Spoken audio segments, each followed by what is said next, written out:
लगातार हर एक तस्वीर हम दिखाएंगे। इसी बीच में एक बड़ी खबर है महोबा के गढोरा से।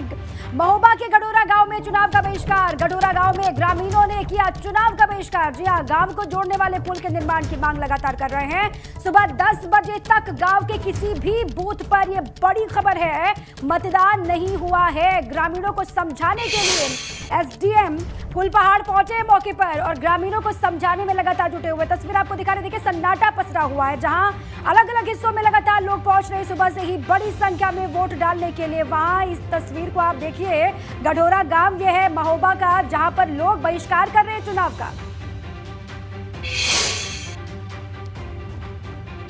एक और बड़ी खबर है इसी बीच, तीसरे फेज में कई जगहों पर ईवीएम खराब होने की तमाम खबरें निकल करके सामने आ रही हैं। ये तीसरे फेज में कई जगहों पर ईवीएम में खराबी। कन्नौज के छिबरामऊ में बूथ संख्या 13 पर ईवीएम खराब हो गया है। और साथ ही आगे बढ़िए, ललितपुर में बूथ नंबर 41, 28, 24 पर ईवीएम में टेक्निकल एरर, जिसकी वजह से लोग बेहद परेशान।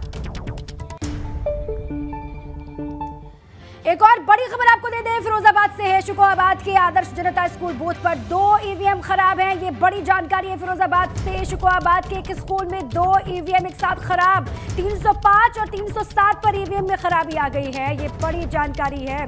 और इसी पर अविनाश मेरे साथ जुड़ चुके हैं फिरोजाबाद से, लगातार वो नजर बनाए हुए हैं।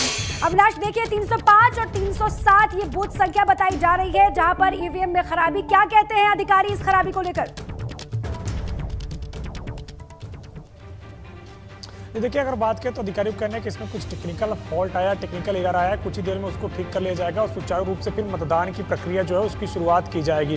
क्योंकि अभी पूरे फिरोजाबाद जिले की अगर बात करें तो तमाम जगहों पर शांतिपूर्ण तरीके से मतदान हो रहा है और 9 बजे तक अगर बात करें तो तकरीबन हर बूथ पर 10% मतदान तक हो चुका है। और वहीं अगर बात करें तो जिस तरीके से आप 2 बूथों का नाम बता रही हैं, यहाँ पे ईवीएम खराब होने की जरूर सूचना आई है, लेकिन वहाँ पर जो संबंधित अधिकारी हैं लगातार वो वहाँ पर पहुंचे हैं और ईवीएम को ठीक करके जल्द से वहाँ मतदान की प्रक्रिया शुरू की जाएगी। मैं फिरोजाबाद के शुकोहाबाद में मौजूद हूँ और यहाँ पे देखिए किस तरीके से जो तमाम सारी महिलाएं हैं, इनके अंदर उत्साह है। यहाँ पे ये लोग मतदान करने के लिए आई हुई हैं। इन्हीं से जानेंगे कि इनके क्या मुद्दे हैं, किस तरीके से ये लोग मतदान करने आई हैं। आप लोग के क्या मुद्दे हैं, क्यों उन मुद्दों के साथ आप लोग मतदान करने आई हैं? आप लोग बताइए, आप लोग मतदान करने आए, क्या मुद्दे हैं आप लोग? महंगाई कम होनी चाहिए, बहुत ज़्यादा चल रही है महंगाई, और बेरोजगारी बहुत है। बेरोजगारी के बाद ध्यान देना चाहिए। महंगाई और बेरोजगारी पर ध्यान देना चाहिए। आप फर्स्ट टाइम वोटर लग रही हैं, क्या आपकी भी कौन से मुद्दे, क्योंकि युवाओं को लेकर काफ़ी बात हो रही है, आप क्या कहें? युवाओं के लिए नौकरी के लिए हम बदलाव चाहते हैं कि बेरोजगारी ख़त्म हो और विकास हो और वुमेन एम्पावरमेंट की भी हम बढ़ाई हो। वुमेन एम्पावरमेंट के लिए भी बढ़ाई हो और भी तमाम लोग हैं। आप लोग बताइए, आप लोग क्या सोच के यहाँ पे वोट डालने आए? आप क्या सोच कर आई हैं वोट डालने के लिए? आप बताइए, आपके क्या मुद्दे हैं? आपके कोई मुद्दे हैं? तमाम सारी जो महिलाएं हैं वो यहाँ पे वोट डालना जरूरी है, लेकिन वो बोलने से कहीं ना कहीं बचती हुई नजर आ रही है। और भी कुछ लोग हैं, उनसे भी हम बातचीत करने की कोशिश करेंगे। आप लोग के मुद्दे क्या हैं? आप लोग यहाँ पे मतदान करने के लिए आए हैं? हम इसलिए आए हैं कि यहाँ सिलेंडर पे बहुत महंगाई कर दी है।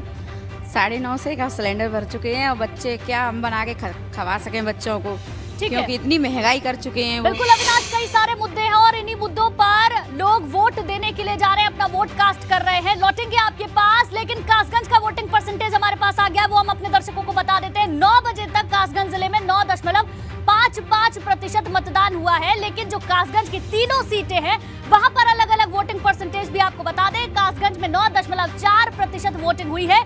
इसके अलावा जो अगली सीट है अमापुर की सीट, वहां पर 9.1% मतदान हुआ है। 9 बजे तक का ये आंकड़ा। और आखिरी सीट है पटियाली की सीट। इस सीट पर आप देखेंगे 9.9% वोटिंग हुई है। तो कासगंज छोटा सा जिला, 3 सीटें और 3 सीटों पर 9 बजे तक का जो वोटिंग परसेंटेज है वो हमने आपको बताया। कासगंज की बात करें 9.4, अमापुर में 9.1 और आखिरी सीट पटियाली की सीट, वहां पर 9.9% वोटिंग हुई है।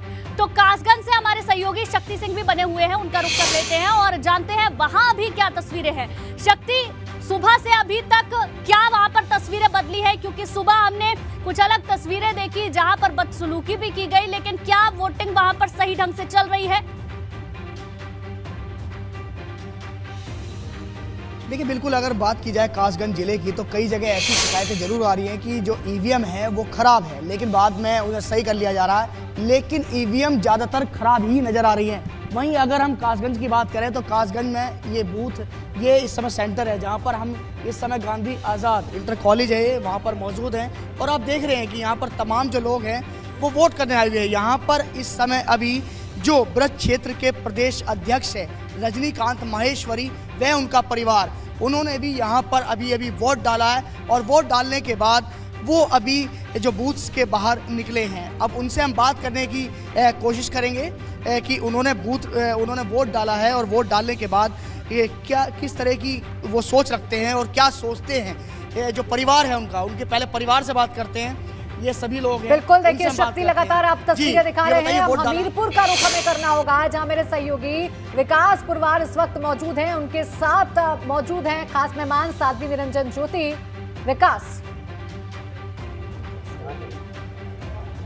जी बिल्कुल, मैं आपको बता देना चाहता हूँ, मेरे साथ में साध्वी निरंजन ज्योति जो कि केंद्रीय मंत्री हैं, वो साथ में मौजूद हैं और उनसे बात करेंगे। उन्होंने अपने मतदान का भी प्रयोग भी किया है। वो अभी देखिए सेल्फी भी अभी खींच के दिखाई दी उन्होंने। उनसे बात कर लेते हैं। क्या लगता है इस बार क्या मुद्दे रहे विकास के और सरकार के, क्या मोटो लेकर के आप लोग? देखिए, हम तो जो 2017 और 2014 में जनता के बीच में गए थे मुद्दों को लेकर के, हमने उन पर काम किया, फोकस किया और धरातल पर काम भी हो रहे हैं। इस चुनाव में थोड़ा विपक्ष ने डाइवर्जन करने की कोशिश की, क्योंकि 4 बार जिनकी सरकारें रही हों वो लोग धरातल पर काम गिनाने के लिए उनके पास कुछ ना हो, उन लोगों ने डाइवर्जन करने की कोशिश की। इस चुनाव में वही लोग जिन्ना जैसे मुद्दे को लेकर के, हम तो जनता के बीच में काम के बल पर जा रहे हैं। हमने किसानों को जनधन खातों में दिया, गरीब को आवास दिया, गरीब को इस संकट के घड़ी में हमने मुफ्त में राशन दिया, मुफ्त में वैक्सीन भी दिया। वैक्सीन को भी उन्होंने एक राजनीतिकरण करने की कोशिश की जो देश के नागरिकों को बचाने के लिए था। मैं इतने कहना चाहती हूँ, बुंदेलखंड के नाम से यही क्षेत्र जहाँ से मैंने पहली बार भारतीय जनता पार्टी के रूप में विधायक बनी थी, और ये क्षेत्र बुंदेलखंड, प्यासा बुंदेलखंड, खेत पानी के लिए तरसते थे। हमारी सरकार ने, चाहे वो सिंचाई के लिए हो, चाहे पेयजल के लिए हो, हमारी सरकार ने उस दिशा पर काम किया है। आप देख भी रहे हैं कि कभी आप जा करके देखिए, सुमेरपुर ब्लॉक में पतिगुरा मेरा गांव है, जहां से लिफ्ट करके सुमेरपुर और मौदाहा के लिए पेयजल की व्यवस्था कर रही है सरकार। कुरारा ब्लॉक में आपके मनकी से ले उठा करके पानी सीधे पूरे कुरारा ब्लॉक को घर घर टोटी से पानी पहुंचाने का काम कर रही है। ये जहां मैं खड़ी हूं सदर में, ये छोटे से जनपद को, छोटे से शहर को कोई कल्पना नहीं कर सकता था कि इस कस्बे में भी पाइपलाइन से घर घर गैस पहुंचेगी। ये संभव कब हुआ? जब जनता ने मोदी जी के हाथों को मजबूत किया। वो सही बात है कि मोदी हैं तो मुमकिन है। हमीद देव की नगरी हमीरपुर जैसे कस्बे में पाइपलाइन से गैस बिछे, ये बहुत बड़ी उपलब्धि है। क्या लगता है, सपा का गठबंधन है और एक तरफ आपने पिछली बार पूरी बुंदेलखंड की सीटें जीती थी, इस बार कोई मुकाबला क्या? देखिए, गठबंधन तो 2017 में भी था। कांग्रेस के राहुल और अखिलेश दोनों गठबंधन एक साथ निकले थे, और हुआ क्या? बिल्कुल 2019 देखिए, बिल्कुल विकास, में यहाँ पर लगातार बात की जा रही है और जिन्ना का जिक्र साध्वी निरंजन ज्योति करना नहीं भूली है। एक बार फिर से समाजवादी पार्टी पर निशाना साध रही हैं, अपनी जीत का दावा कर रही हैं। लौटेंगे आपके पास, हम चलेंगे शक्ति का रुख करेंगे। कासगंज में मौजूद है रजनीकांत माहेश्वरी, बीजेपी के वरिष्ठ नेता, उनके साथ मौजूद है शक्ति। जी बिल्कुल, वोट डाला, पूरे परिवार के साथ वोट डाला। सबसे पहले चाहिए कि आप सभी अपना निशान दिखा दें। तो देखिए निशान, ये वोट डाल चुके हैं और वोट डालने के बाद बाहर निकले हैं रजनीकांत माहेश्वरी जी। ये बताइए कि वोट तो आपने डाल दिया, तो क्या सोचते हैं, क्या रखते हैं कासगंज के लिए आप? कासगंज जीतेंगे, जीतेंगे कासगंज जीतेंगे। अच्छा, मुद्दे क्या रहने वाले कासगंज के, अगर जनता की बात की जाए तो क्या सोचते हैं आप कासगंज में? विकास का जो भी मुद्दा होगा। क्या छूट गया कासगंज में और क्या होने वाला अगर आप सत्ता में दोबारा वापसी? मैं समझता हूँ जो शेष रह गया है उसकी पूर्ति होगी और उसकी आपूर्ति के लिए हम पूरे प्रयास करेंगे। शेष क्या रह गया है? मुझे लगता नहीं कुछ शेष हो, और लेकिन फिर भी जो शेष होगा वो कभी कम नहीं होता और कुछ ना कुछ शेष रहता है, उसको अगले चरण में करते हैं और करेंगे। किससे मान रहे हैं आप? अपनी टक्कर किससे मान रहे हैं? किस पार्टी से मान रहे हैं? हमारी टक्कर किसी से नहीं है। जो जितने भी दल लड़ रहे हैं उनकी भाजपा से टक्कर है। जितने भी दल लड़ रहे हैं, लेकिन उन दलों की जो टक्कर है, मेन टक्कर जो गठबंधन से मानी जा रही है, तो कैसे देखते हैं आप गठबंधन को? नहीं, गठबंधन तो 2019 में भी हुआ, तो मायावती उनके साथ थी, अभी मायावती भी साथ नहीं है, तो ये गठबंधन का कोई अर्थ नहीं। ये तो कासगंज की बात है। अगर आसपास की बात की जाए, क्योंकि आप ब्रज क्षेत्र के अध्यक्ष हैं, तो काफ़ी जिम्मेवारी रहती है आपको। ऊपर, तो आज वहाँ भी वोटिंग पड़ रही है। तो किस तरह देखते हैं आप ओवरऑल? इससे पहले भी 42 सीटों पर ब्रज क्षेत्र में मतदान हो चुका है। आज ब्रज क्षेत्र की 19 सीटों पर मतदान होना है। आने वाली 23 तारीख को 4 सीटों पर मतदान होना है। कुल मिलाकर 65 सीटों पर मतदान होगा। आज मिलाकर 61 सीटों पर मतदान हो जाएगा। जब 65 पर हो जाएगा तो मैं आपको आज ही बता देता हूँ, 65 में से 60 भारतीय जनता पार्टी जीतेगी। भारतीय जनता पार्टी की किसी से टक्कर नहीं। 65 में से 60, ऐसा कहना है। बड़ा दावा यहाँ पर रजनीकांत माहेश्वरी करते हुए नजर आ रहे हैं, जो अपने पूरे परिवार के साथ वोट कास्ट करने के लिए पहुंचे हैं। शक्ति बने रहिएगा आप हमारे साथ, विकास आप भी बने रहिएगा, लगातार आपके पास आएंगे और मतदान से जुड़ी हुई हर एक खूबसूरत तस्वीरें हम अपने दर्शकों तक पहुंचाएंगे। बड़ी खबर कानपुर देहात से है, जहां विधानसभा के भोगनीपुर में ईवीएम खराब होने की जानकारी मिली है। कानपुर देहात में बूथ नंबर 247 पर ईवीएम खराब हो गई है। कन्नौज के छिबरा मऊ में बूथ संख्या 377 पर भी ईवीएम के खराब होने की जानकारी मिल रही है। वहीं महोबा के अजनर थाना के हरिजन बस्ती बूथ पर भी ईवीएम खराब होने की जानकारी मिल रही है। ये बड़ी खबर दूसरी है, कासगंज से बड़ी खबर आपको बता दें। कासगंज में पीठासीन अधिकारी पर गंभीर आरोप लगाए गए हैं मतदाताओं की तरफ से। पीठासीन अधिकारी पर आरोप लगे हैं, साइकिल पर वोट डालने के लिए दबाव बनाने का आरोप है। पूर्व माध्यमिक विद्यालय डिलौरी बूथ नंबर 261 का ये मामला है। मतदाताओं ने किया पीठासीन अधिकारी का विरोध।